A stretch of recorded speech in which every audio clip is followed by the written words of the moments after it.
Remember that episode of Friends where Joey pines for Rachel? Or the countless rom-coms where the nice guy finally wins over the girl? These narratives mask a darker reality, the insidious myth of the friend zone. The term carries sexist baggage, reducing women to romantic gatekeepers and men to victims of their own supposed niceness. The truth is, friendship is not a demotion. It's a privilege. It's a space of mutual respect, shared interests, and genuine connection. The friend zone thrives on a sense of male entitlement deeply ingrained in our societal fabric.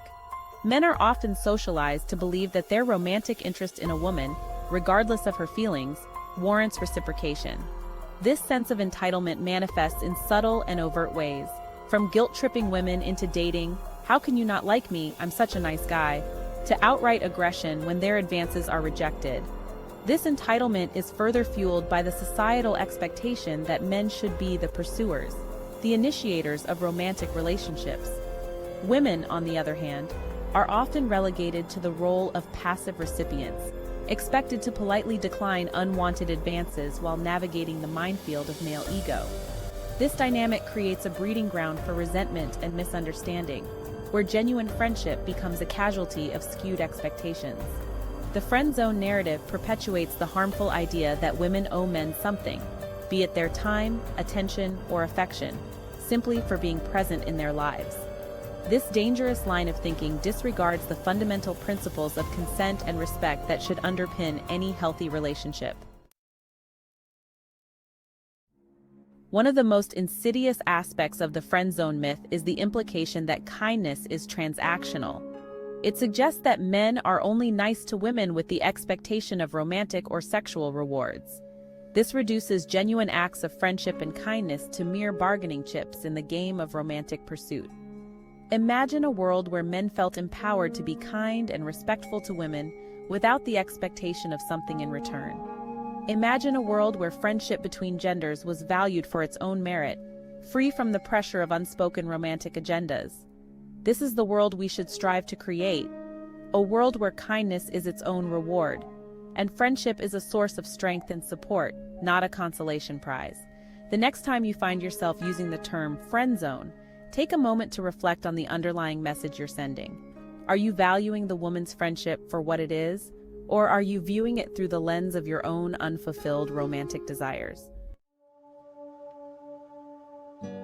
The friend zone often goes hand in hand with the trope of the nice guy, the man who believes he's entitled to a woman's affection because he's nice to her.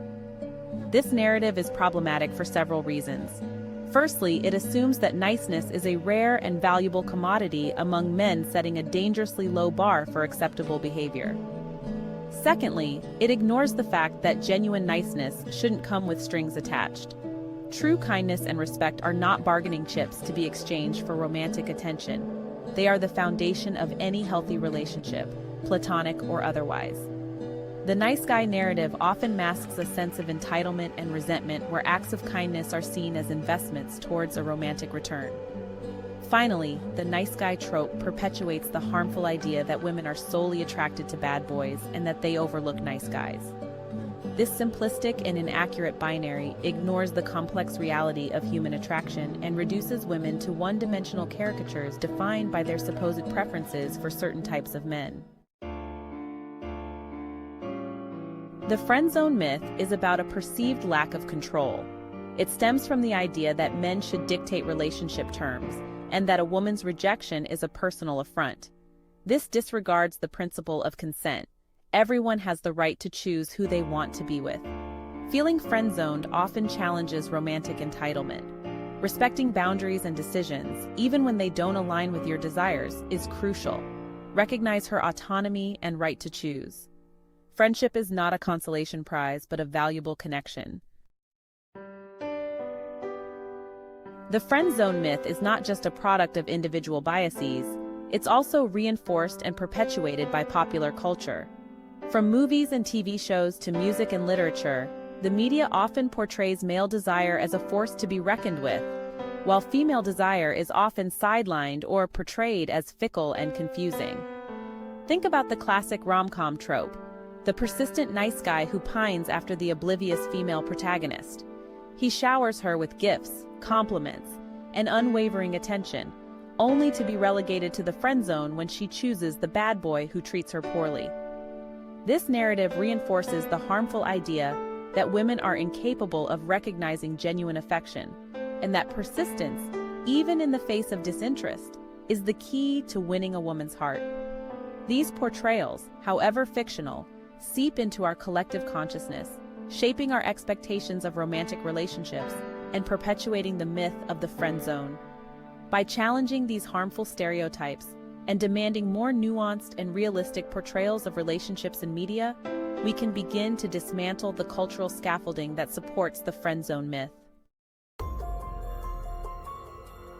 The price of rejection when boundaries breed bitterness.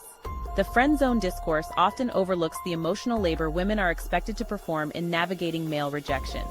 Women are often tasked with rejecting unwanted advances gracefully, protecting the man's ego while simultaneously asserting their own boundaries. This balancing act can be emotionally exhausting and fraught with potential backlash.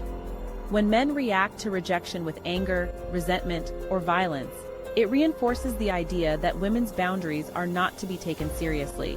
It creates a climate of fear where women may feel hesitant to express their true feelings, fearing the potential consequences of rejecting a man's advances.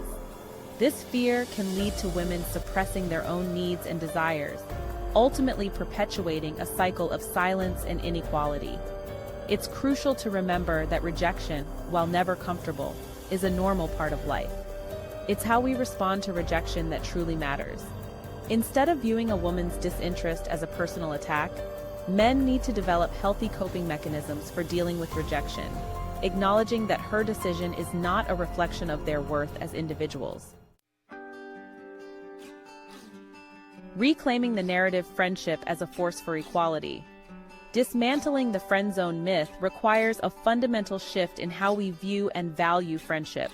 We need to move away from the idea that friendship is a consolation prize and embrace it as a powerful force for connection and equality. Genuine friendship between genders, free from romantic expectations and pressure, can be incredibly enriching and empowering for both parties involved. When we value friendship for its own sake, we create space for authentic connection and mutual respect. We break down the artificial barriers between genders and foster a culture where individuals feel comfortable expressing themselves without fear of romantic pressure or rejection. This shift in perspective is essential for creating a more equitable society where individuals feel seen, heard, and respected for who they are, not what they can offer romantically. Let's challenge the narrative that friendship is a lesser form of affection. Let's celebrate the unique bonds that can exist between individuals, regardless of their gender or romantic status.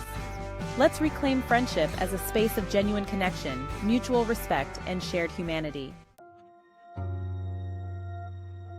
Cultivating respect, a roadmap to healthy relationships. Building healthy relationships, romantic or otherwise, requires a foundation of mutual respect. This respect begins with acknowledging and valuing individual boundaries.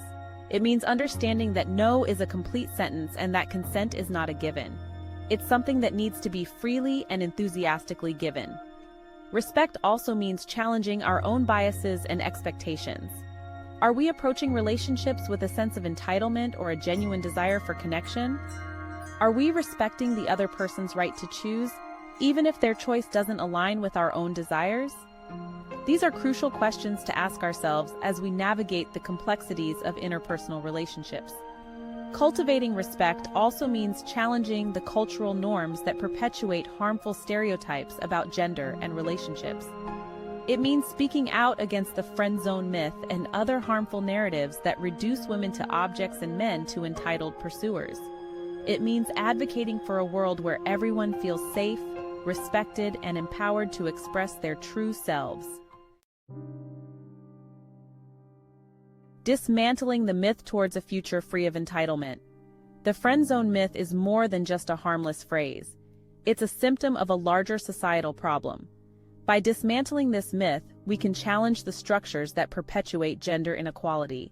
This requires a collective effort. Men must examine their biases and embrace respect, empathy, and consent. Women must continue speaking out against sexism.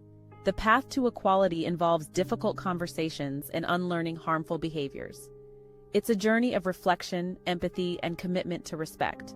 Let's build a future free from entitlement, grounded in mutual respect and genuine connection.